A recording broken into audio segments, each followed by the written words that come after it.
Hammaga salom. Bonamur haqida bitta fakt. Qani boshladik. Asl ismi Umidaxon, familiyasi Abdugaffarova. 2001-yilda tug'ilgan. Toshkent viloyati Quyichirchiq tumanidan. Bloger va biznes lady. Turmushga chiqmagan. Mobil lolo bilan dugona.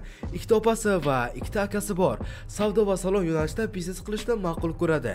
2021-yilning eng zo'r TikToker nominatsiyasi g'olibi. Bonamurni chaqaloqligida ota-onalari asrab olishgan. Joniga 2 marta qasd qilishga uringan. Ijod boshlanishida o'zini 1996-yilda tug'ilgan deb tanishtirgan.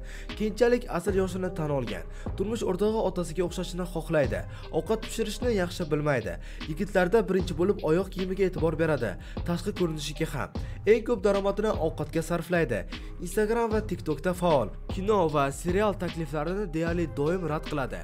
Yoshligida Bonu deb chaqirishgani uchun Bonamur nomini tanlagan. Ikkita administratori bor. Eri undan ko'proq daromad qilishini istaydi. Faqat erga tegish uchun tug'ilmaganmiz deb hisoblaydi. O'g'il bolalarga ishonmaydi. O'tmish sport o'yinlari orqali onlayn daromad topishni xohlaysizmi?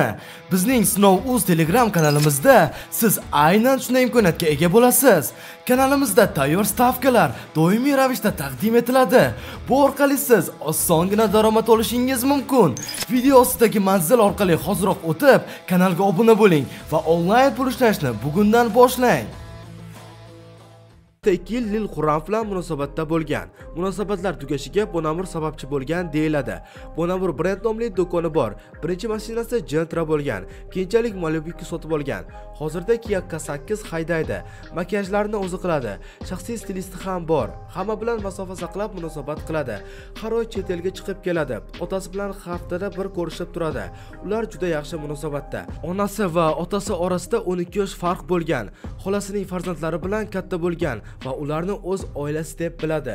Yunusobodda fast food restorani bor. Luiza Rasulova bilan konfliktlari bo'lgan. Instagramdan hech kimni kuzatmaydi. Hozirda asosan Sakiyev bilan ijod qiladi. Karantinda ijodini boshlagan. Undan oldin Paynetda ishlagan. Keyin salonlarda va magazinlarda ishlagan. Birinchi reklamasi $50 bo'lgan. Onasining vafotidan keyin 14 kun hech kim bilan gaplashmagan. Ko'plab intervyulari YouTubedan o'chirib yuborilgan. Hech qachon qilgan ishlaridan afsuslanmaydi. Ko'ngli juda ham bo'sh va ko'p yig'laydi.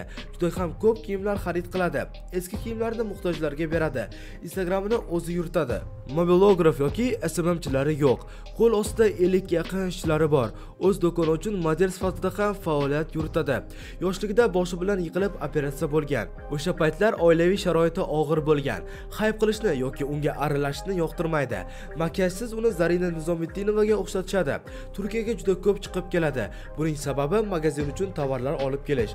O'zining uy ishchisi bor. Hozirda yigiti yo'qligini aytgan. Oilamni buzyapsan deb unga tuhmat qilishgan.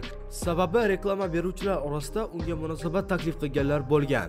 Ko'zlarida tug'ma kompleks bor. To'y bo'lish kerak bo'lgan, ammo buzilgan. Sababi kuyovning yolg'onlari deb aytgan. U bilan 1 yil munosabatda bo'lishgan. Ochiq kiyinishiga ko'p hayt keladi. Onasini juda sog'inadi va bu haqida videolar joylaydi. Yaqinda Apple Vision Pro xarid qildi.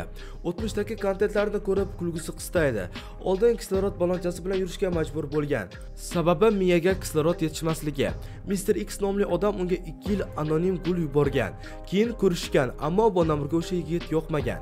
Televideniyaga ko'p bora taklif qilishgan. Qadimiy yoshlar telekanalida ham ko'rsatuv chiqqan.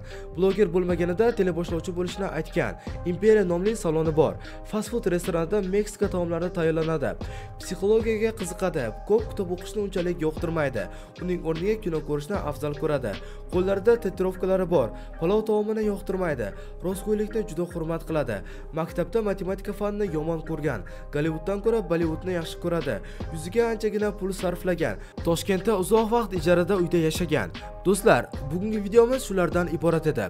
Video sizga yoqqan bo'lsa videoga like bosing va izohlarda keyingi bitta fakt kim haqida bo'lish haqida yozib qoldiring. Keyingi videolarda ko'rishguncha xayr, sog' va salomat bo'ling.